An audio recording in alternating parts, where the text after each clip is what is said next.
good? Okay, because she didn't give me Yeah.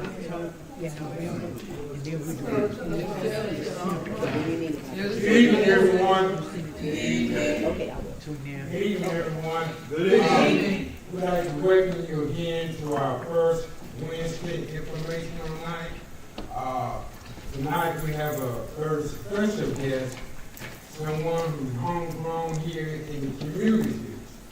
And that it just suits us right to have someone who's been an advocate for justice here in the community. He's been a justice advocate. He's been a community organizer, and also he's been appointed a member of North Carolina Task Force for equality in criminal justice, for equality in the criminal justice system. Also, Mr. Pittman has been appointed the first ever violence advisory board by the Department of Public Safety as the Violence Prevention League. And the reason we say that, Mr. Pittman, he's going to tell you, basically, he's going to tell you things that he's been involved with, things that he's been active here in the community, not only here in the community, but North Carolina itself. He also is the executive director of RREPS, and he's going to go more into that with you all. So at this time, I'm going to introduce to you all Mr. Kerwin Pittman.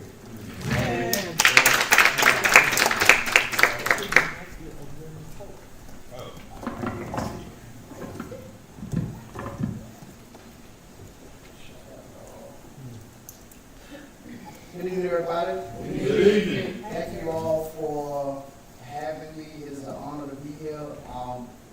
My apologies for being late. Had to come from Briar Creek for an appointment in the meeting out there. The traffic was a little hectic at this time, as you all know. Thank you Thank you for bearing with me. So my name is Kerwin Pittman. I am Raleigh raised, Raleigh bred. Grew up on the south side of Raleigh. Used to hang around on Idawood, Jones Lane, Tarver Road. Migrated to Idawood Village, Kingwood Village.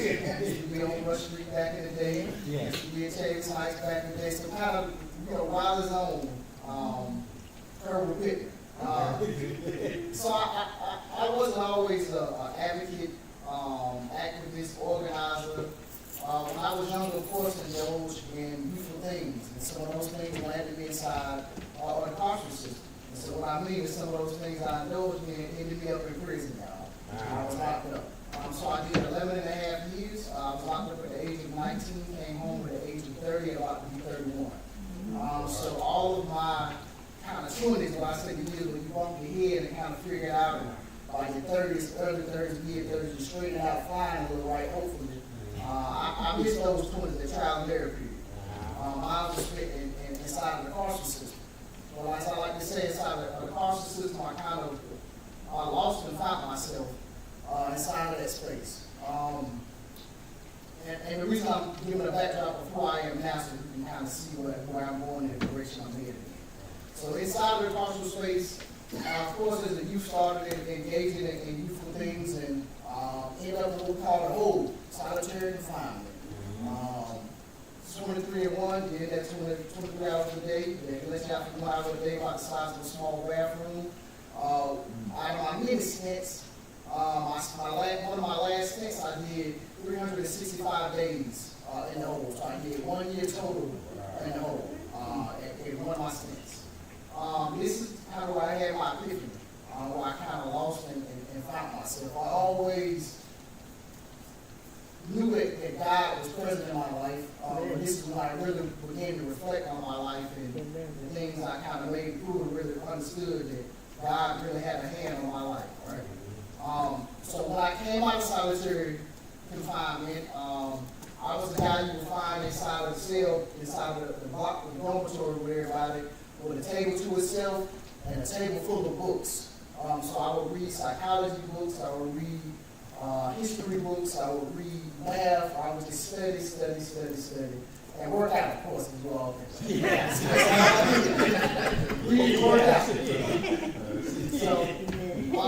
a program while incarcerated, not realizing that it would actually be a program I would implement when I came home. Right? So I knew. It was like one of those things where I knew. Like God told me and I knew, but I just didn't know. I couldn't see it in front of me. So you really don't know. But you get that feeling, something telling you like this it. Yeah. And so right before I came home, maybe a day or two, when I share with y'all this is going to a little more about what we do. The chaplain, he called me. Me and the chaplain became good friends, and he said, Kerwin, what you gonna do when you go home? And I looked at him, I said, how? So I looked at him, I said, I'm gonna be an advocate. I'm gonna be an activist. And I was there reading a lot about Black history, the Black Panthers, just a lot of different stuff, cultural stuff. And he looked at me as if a parent looked at a small child when the parent asked the child, what you going to be when you grow up, and that child said, I'm going to be an astronaut. He didn't want to break my spirit and tell me that, the likelihood of you being successful or being a happy activist is kind of slim to none because he had to see it. He said, what's your plan B? I said, there is no plan. That's my plan. And so I came home, and sure enough, as fate would have it, I advocated for a guy by the name of Kerwin. I was home maybe a couple months and was advocating for a guy by the name of Kerwin. This was a guy who was having a mental health crisis right here on Raleigh Boulevard, who was attacked by law enforcement. I don't know if y'all kind of remember that case. So I found myself advocate for this man with a suit on, with an ankle monitor under my suit on my legs. I couldn't tell it. All I could do was go to my PLC and the TV. I'm like a curfew, I'm going to be in trouble. I was willing to go to jail. There was one time I was willing to go back to jail for something, doing something right. Fast forward, my advocacy work got me a lot of notice, and of course, being an advocate for criminal justice reform and being kind of the first responder when bad incidents happen to our community. I'm the guy to come in and meet with the family and read with the family, tell them it's going to be okay, and ask them what justice looks like for them, and also how can I help them in that moment, and that shoulder for them to cry on. I began to realize that it was a higher purpose and a higher calling to kind of what I was doing into my life, right? And that's when it came full circle for me, and I knew that God really had a hand in my life. And I had went through all the struggles I went through to be able to help other people coming through what I had went through and just overcame. George Floyd happened. So I decided with a couple of people to organize one of the largest demonstrations in the state of North Carolina. Estimate 5,000 people came downtown to the city of Raleigh. I don't know if y'all remember that. It was a big gathering. So I am the main organizer of that event. I led that event. I was the guy with the bald head, with most of the fatigues. That's how they remember it. And so we had the guy with the only fatigue pants on. So that was me. So of course, as you all seen, they kind of tore the city up later on that night. I had to get back. I wasn't a part of that. So I had to get evacuated out of there. In all honesty, because it became so chaotic. But I went home and watched it all on the news. Woke up the next morning and seen the mayor and the police chief giving a press conference on one side of the screen, and my picture on the other side of the screen, leading the people. I said, Lord. I said, guys, I'm following my side, what I call following my spirit. I listen to God. Right? So I said, Lord, get my will out the way. Let me serve your will. I said, oh, let me serve your will. Lord, get my will out the way. Because I know my will. I'm going to be down here doing something. Get my will out the way. So when I seen myself on the news, I said, well, if it's meant to be, it's going to be. So all I could think was, finally, I'm going back to jail for something I didn't do good, for something good, for helping the people. Martin went, Malcolm went. I'm thinking of all the greats that we had to walk this path before people. Right? And I said, it's just my turn. So I knew I was going back to state jail then at the time. So then I got a call a little later on that the governor wanted me. And I said, Lord, I'm going to.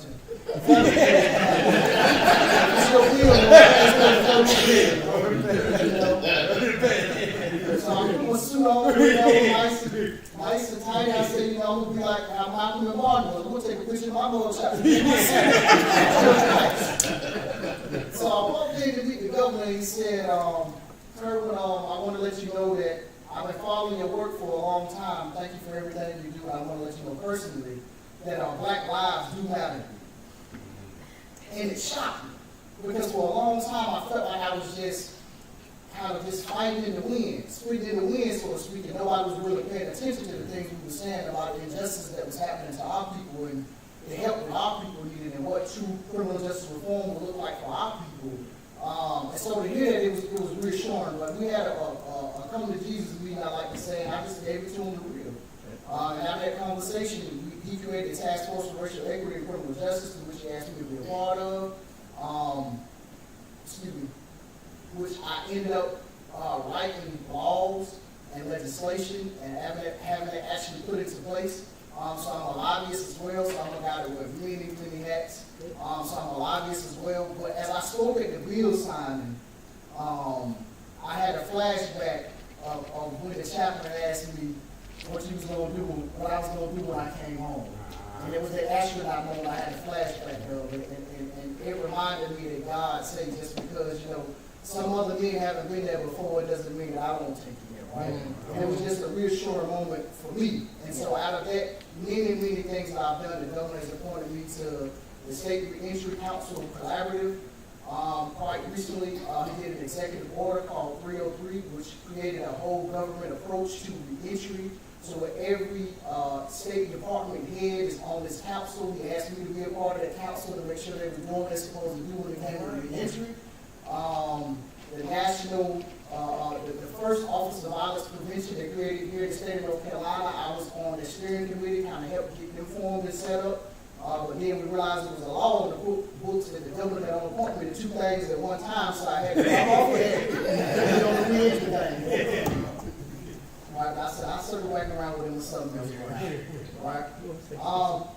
So when I first came home, not only was I advocating, but I started my own nonprofit called RREPS, RREPS, 2 R's, EPS. RREPS, it stands for Recidivism Reduction Educational Program Services.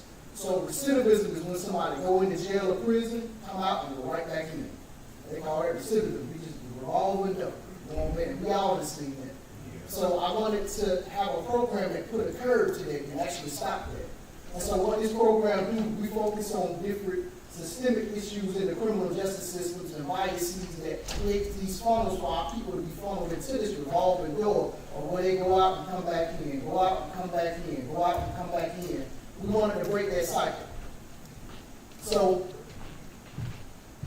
we have a lot of reentry organizations across the state, y'all.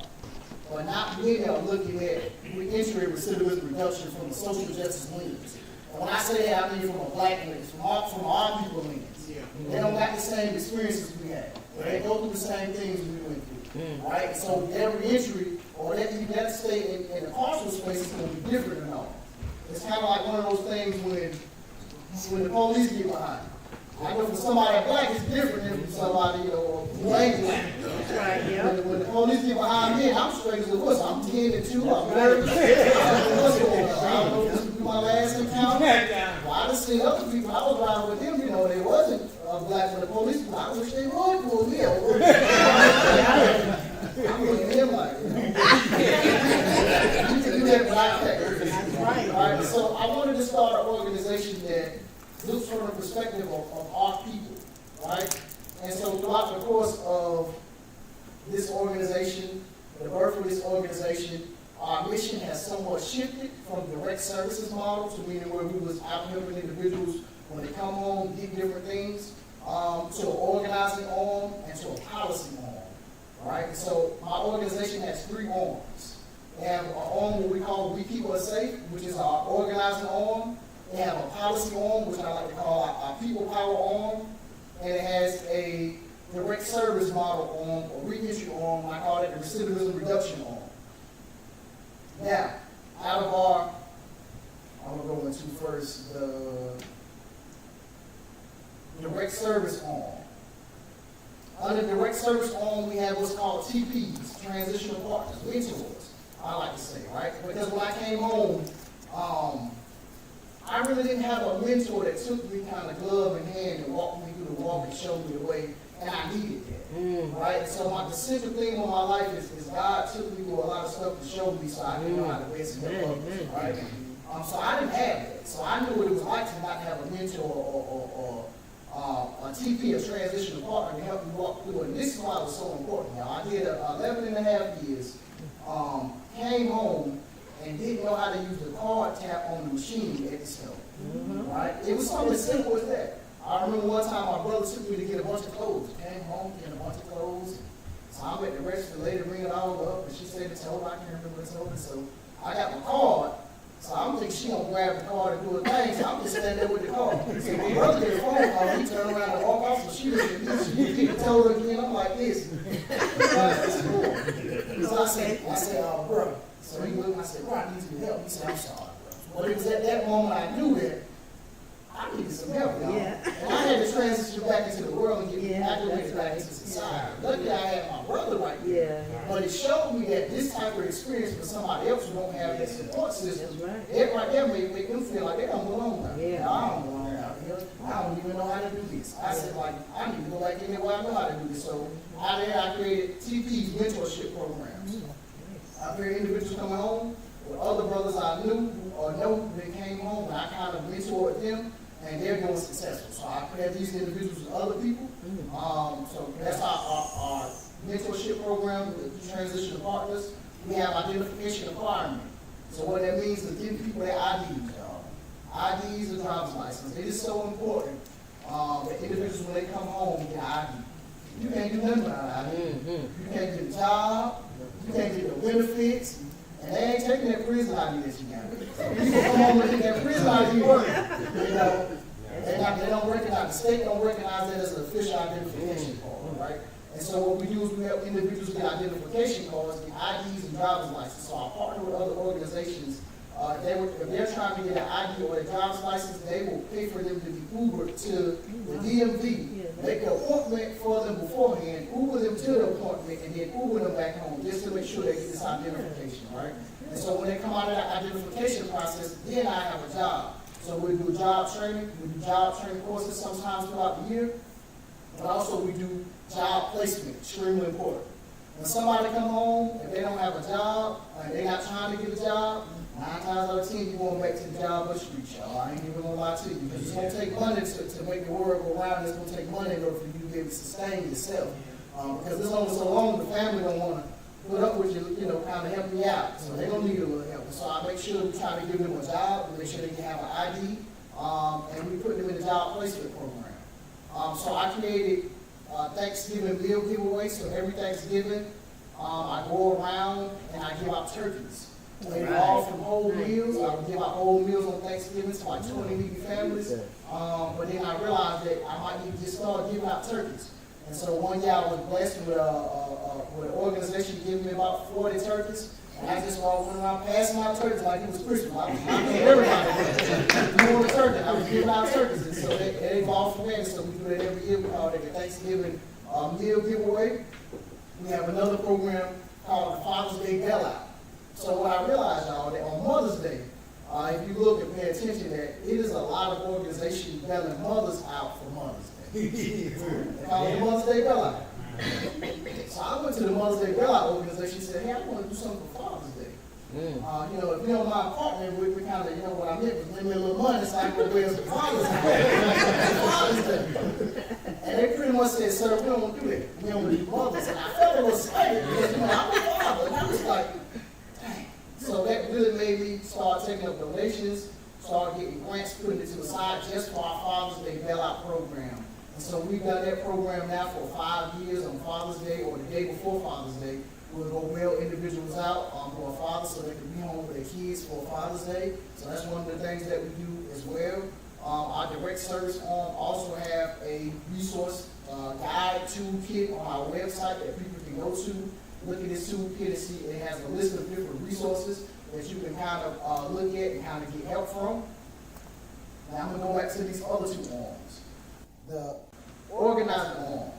So the organizing arm, I created a program called Code Blue Brutality Alert.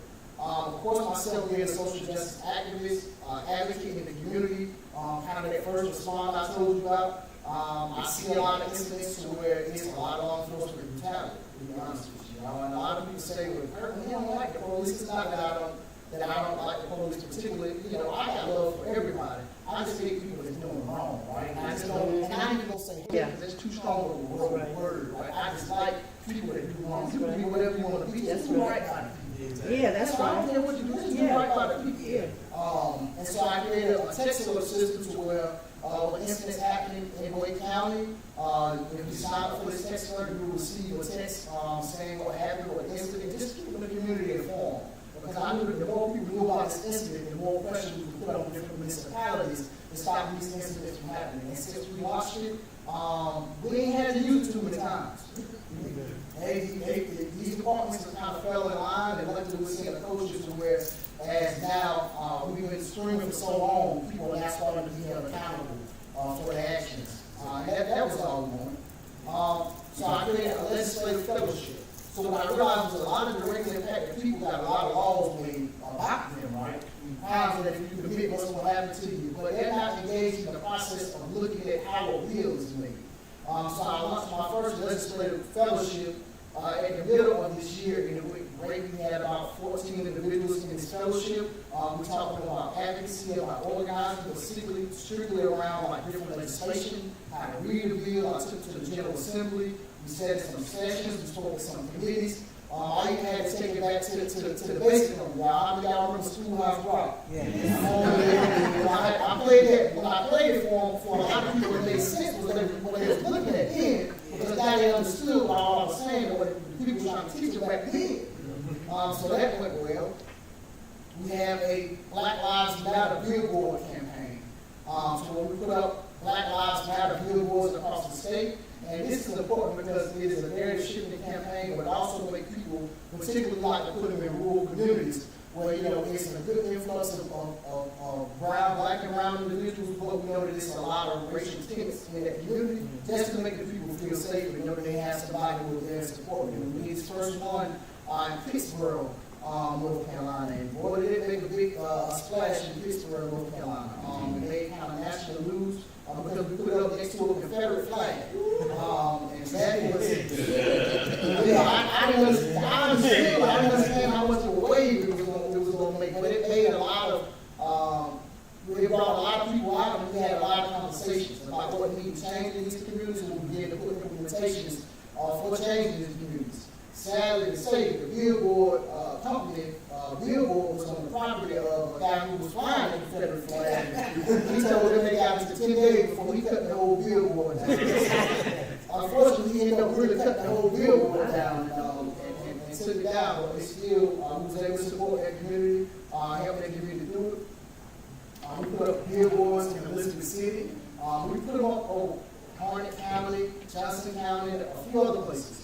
So recently, I launched the Incarcerated Lives Matter campaign. And out of this campaign, we put up a billboard. So we recently put up a billboard in Johnson County, what I was just telling you all about it, in Johnson County, right across the street from Johnson Correctional Institution. So right across from the prison, it's a big billboard that reads, Incarcerated Lives Matter.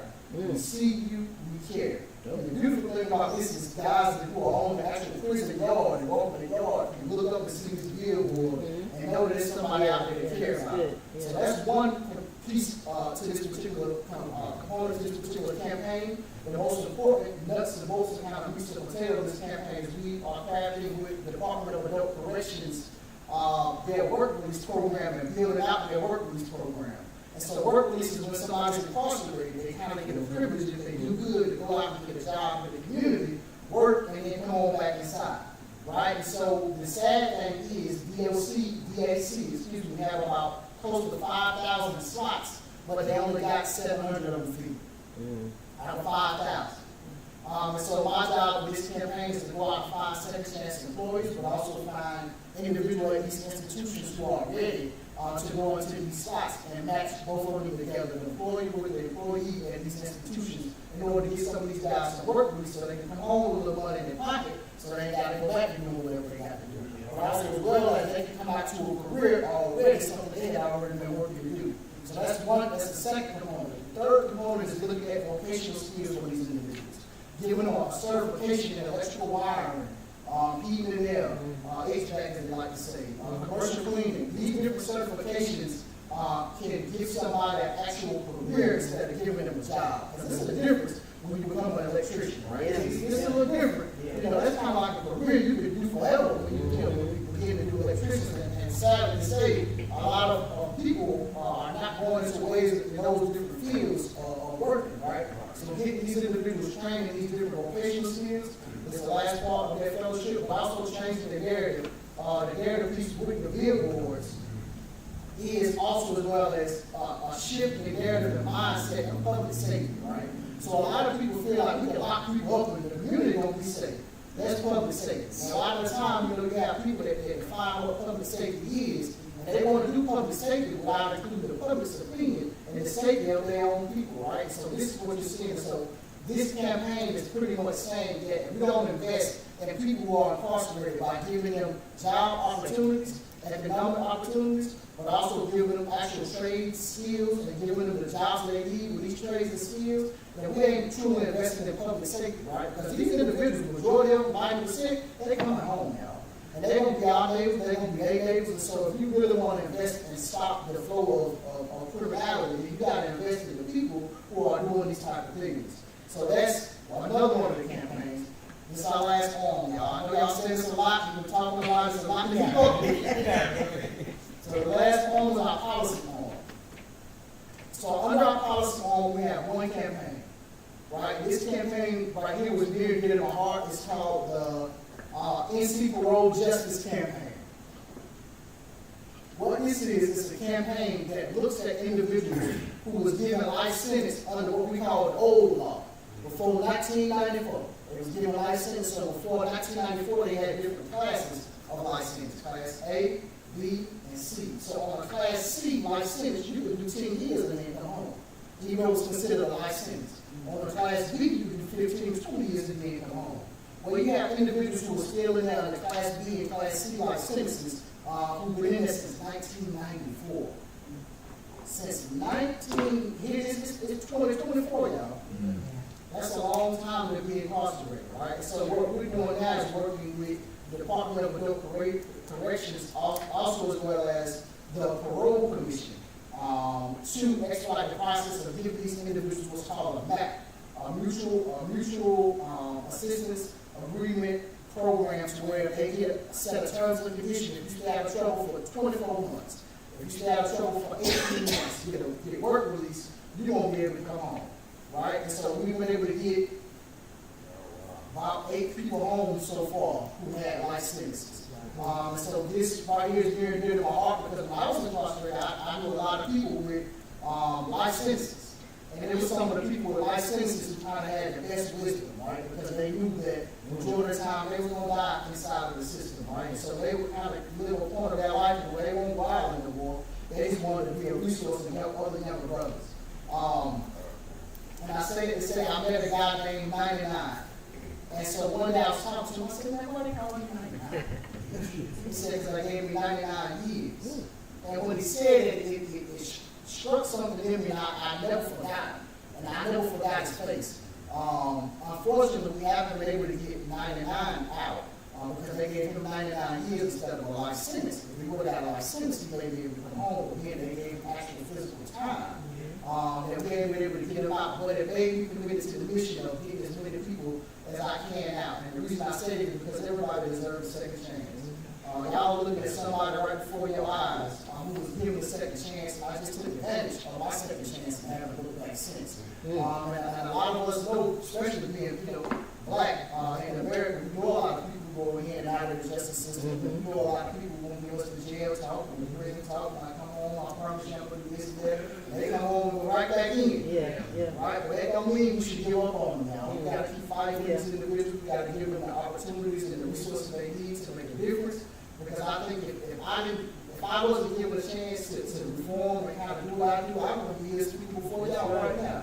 I might be the guy, you finish your purses down in your pearls, and I'm going to lie. I don't know that over there. And I'm by the grace of God, I stand before you guys. That's who I am today. And I'm proud to say that I'm somebody who's directly impacted. I've been incarcerated, I've been through the system, I've been through the struggle. But most importantly, I'm proud to say I'm Raleigh bred and Raleigh home. I say it everywhere I go. At this moment, If anybody have any questions, I do. anything, I would definitely I really I'm do. transparent. I really do. I really do. I'm open book, so whatever you need to ask me about, everything about it on the internet too. So. What's your website? My nephew, wait a minute. My website is www.rreps.net. So www.rreps.net. Is there a building location in there? So we have an office located off of Jones Sausage Road on 4909 Waters Edge Drive, Suite 218. But majority of the time, nobody's in the office because we are out in the field or working remotely or doing something different. So it's best to get in touch with me by either website, email, or phone. What's the email? My email address is Pittman, Pittman, 0416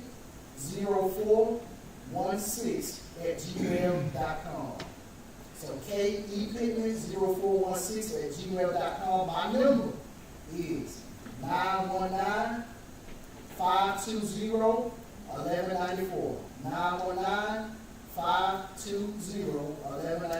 I'm gonna say, I might not answer because I don't know the number, but if you leave me a message, or text, if you stole me spam from my school alone, you think like, look, I went to school of hard times.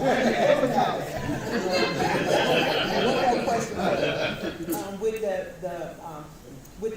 With the Black Lives Matter, and you look for the vocation, the job training and job placement. Are you familiar with the Reentry program with NC Works, where they have a list of employers who hire? Because they have a list of over 200 employers that hire those who come out of prison and know their background and will accept them. Are you partner with the Reentry program with NC Works? So I'm partnered with all the local reentry councils across the state, particularly Wake Local Reentry Council, which NC Works kind of fold into that. Also as well as, and I don't even got on this list, but I don't even know how I forgot it. One of our latest programs too that we also started, was called the Recidivism Reduction Hotline. The Recidivism Reduction Hotline, some people call it Recidivism Reduction Call Center. So what I did was I realized that being in the reentry space, that there was a lack of connectivity between services and the people. So what that means is when somebody got out, we would give a reentry for housing, let's say in Wilson County. We would call these members, this member was outdated, this person don't work there no more, this person went out of business. So what I did was I created a call center and how that operates to answer the phone. So when people call in, they can connect them to all of the services that have been embedded in our database all across the state of North Carolina. So I have over 800 different entries inside of our database that you can call into the Recidivism Reduction Hotline. A specialist will answer the phone. You can say, I'm looking for housing resources in Buncombe County. I'm looking for reentry resources in Pasquotank County. And we're going to look at our database, and the operator will then give you the number, the point of contact name, their website, all of the information to these individuals in that particular county. So that's something we did recently called the Recidivism Reduction Hotline, something we call the Recidivism Reduction Call Center. I'm about to give you the number right now. Those are the cards that I wish, so I left those cards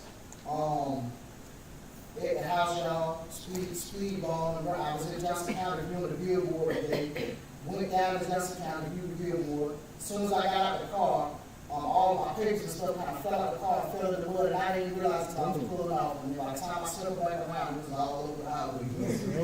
I said, if they die, I'll just give it to them by mouth.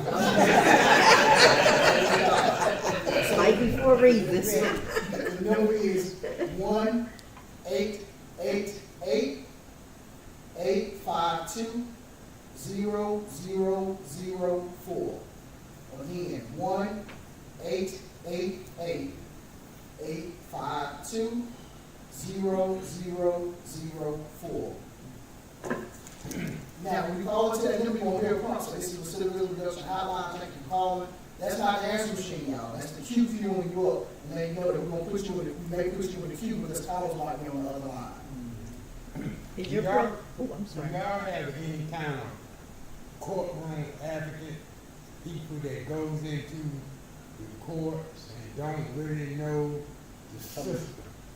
Spending. Yes. So I thought about expanding out and encompassing doing some court watching or training directly impacted people to go into the courtrooms, and when they identify people who kind of don't know the system, when their case is kind of overreported to the side, and help them kind of not give them legal advice, but help them kind of understand what's going on in this particular process. I just haven't gotten to the opportunity of actually setting it up. I've been doing so much other stuff, but it's on the radar. So 2025, I was thinking about partnering with some organizations to go around and do that. Okay. And if I let you know, I can definitely let you know when we roll it out. Okay. Go ahead. Most of your programs, though, for those incarcerated or reentry, you don't have anything in terms of like even those that are at risk that have yet to make it into the system, correct? Yeah, so my programs are for those who are directly impacted, and those who are potentially directly impacted. We ain't turning nobody away. That's like whoever come, we're gonna make sure we serve you, we're gonna make sure we get you everything that you need, because we're not gonna turn everybody away. So the at-risk population is the population that we serve the most. So you can be just as involved or just as impacted, right?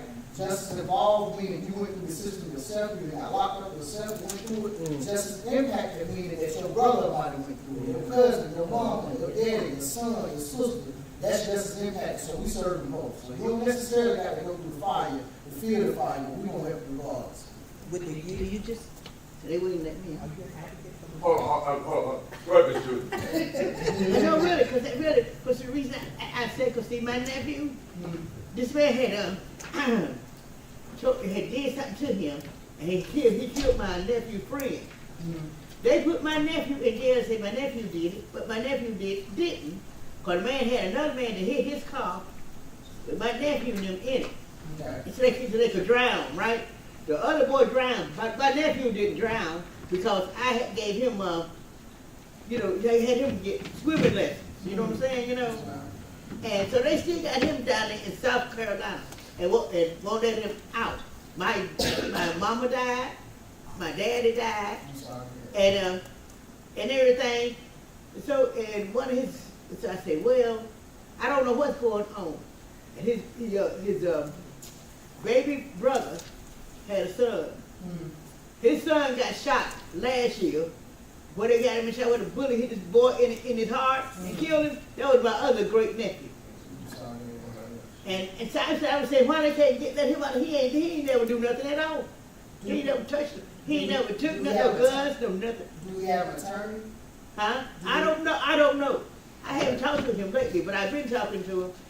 And I told him, I said, I don't know what I could do, but I've been, working with him, trying to do something. Because anything I asked him to do, when he found out I got, disabled, he would help me with anything I needed him to do. He would drive me anywhere I needed to go. When I got so I couldn't drive no more, he would take me anywhere I wanted to go, and he would help anybody. He wouldn't do anything to hurt you at all. When you do talk to him, ask him, do we have an attorney? And if you do have an attorney, ask him to ask an attorney for his motion of discovery. It's called a motion of discovery. Okay. Don't forget that a motion of discovery. Tell him to ask his attorney for his motion of discovery. All of the evidence that they have against him will be his motion of discovery. So then he can make a decision to say, I want to go ahead on and expedite the process of going to trial or whatever, or I may need to look at taking a plea based off of the evidence that they have. But a motion of discovery, he gonna know what I'm talking about when you say this to him. Yeah, because he finished high school and everything. Sorry for your losses. Do you service only North Carolina? Yes, ma'am. I got to be selfish with my state. So I started out. People will call from as far away as California for these resources. And I had to tell them, this is something. So we just started the outline at the end of April. I had to tell them this is something we're just doing for North Carolina. And a guy out of Kansas who called actually got mad and kind of fussed us out. But I was like, we'll get to you soon. All right, okay. So how many call center agents do you have? So right now we have 4 call center agents. On the first day we received over 100 calls. Oh, wow. Right now from I think like 4 months we've done over 1,200, maybe 1,300 or so calls. The calls have kind of slowed down now, but the calls are still coming in. So we got individuals from parole officers to probation officers. Our parole officer called the other day and said they dropped the guy off at his office and he don't know what they're doing. I was like, well, I find some resources. We can't come to my house. So I stay on the phone and we end up getting a place to go to for the night. Yeah. But so it's really the road. That's good. What can the community do to help with this program that you have? So right now we have so many programs rolling in. Any type of community support, spread the word about the recidivism reduction hotline. Y'all, I'm so sorry, Rico. I might get some calls and flies to somebody. Well, maybe you Give could. them somebody and give them to them so that they pass them out to you all. Spread the word, these resources out for the community. We do actually do our Thanksgiving meal giveaway. You know, those who like to volunteer, they maybe package up some items and maybe pass out some turkey, or you know somebody who may need a turkey. Yourself may need a turkey. You're more than welcome to come get some of these turkeys that we have. Also, as well as I was thinking about creating, and I can kind of wrap around with you all on this, a recidivism reduction coalition. And what this coalition would be a coalition of faith-based partners and community-based partners who kind of commit to the cause of reducing the recidivism rate. And we look at different strategies and models and implement those strategies and models. And so I'm in the process now in my mind of creating a framework, so hopefully I can roll it out in 2025. Maybe at first quarter of 2025, and I can something like that with you all in there. Can you mail some literature still maybe? She said mail some. We have some Oh, you from, do? from the annual sessions, but, Okay, gotcha. but, we'll get it posted on the bulletin board. Okay. But we also will get some more from. Thank you. Do you still have a book out? You have another book out? So I wrote one book, and I started writing another one, but it got sidetracked. Now I got so much. I can't even speak tonight, y'all. My brain's I said, God used me. I said, take my will out of the way, Lord. So, but when he tell me to rest, he's sitting down, my back's hurting right now. I said, sit down, sit on down. I'm going to be obedient now. That's right. So I'm trying to, I said out and say I'm in the process now trying to figure out when it's time enough to go ahead and do this second book. So the first book is about love. It's called Love Yours, a book about loving yourself and kind of getting to know who you are as a person. I'm firm believer in if you don't properly love yourself, you really can't love nobody else, really, right? Yeah. Because and you have to love yourself in order to be selfless to love somebody else. And so it kind of goes into the different teachings that you can kind of do or mantras and say to kind of learn how to love yourself. For those who don't know, Kerwin Pittman is the nephew of Reverend Mike Hope from Oak City. That's his nephew. Eileen Pope. Yeah. She's doing okay. She, praise God, she is she is a fighter. She is really back to herself. I was having a moment with her about a couple of months ago. This is before. This is when I really knew she was back, and I said, so for those who don't know, my aunt had a heart attack. She had a heart attack and it kind of hit her with systemic brain injury, right? And so after the first day, they was telling us to pull the plug on her. She wasn't going to make it. She wasn't going to be no more in the vegetables, on the shell of a person that we was going to know, and we should give up on her. Of course, we ain't going to listen to them. We're going to fight tooth and nail to the last breath of our body. So day 3, they was telling us that yes, she got minimal brain function, shoulders, scans, and all this. She's going to be a vegetable and all this. So that's her. We're just going to take her home and take care of her. Now, this happened in February. Now she's at home talking, eating, and sitting back up. She's sitting on the side of the bed by herself the other day. She's doing great. And this time I knew she was getting back. I was having a moment. I said, Auntie, everything will be all right. We're going to be through this. She's doing such a great job. She looked at me. She said, man, please, man, give me my water over there.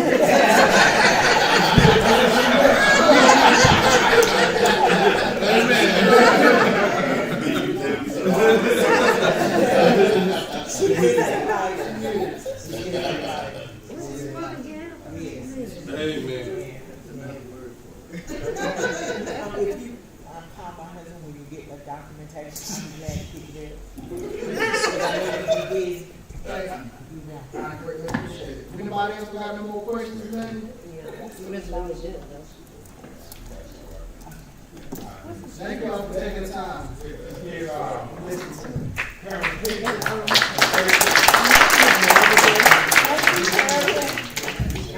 At this time, we're going to turn it over to our pastor, Dr. Reentry. I thought it was. That's right. Amen, amen. Don't forget to share the YouTube link if anyone wants to watch it again.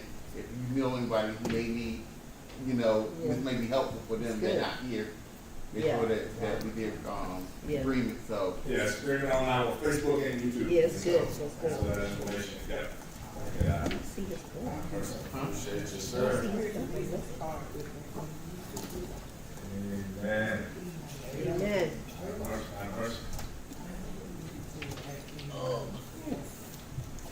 And we thank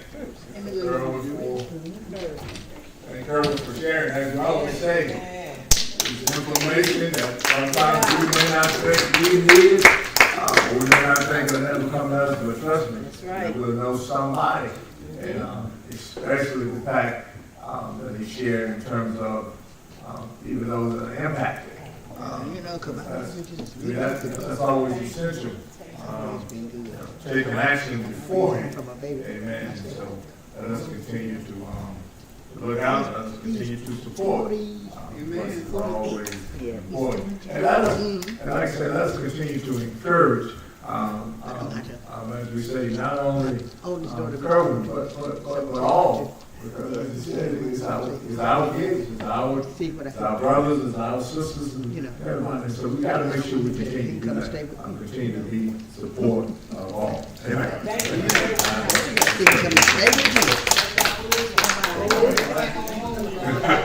He always loved country. That's what he always called me, country. Amen.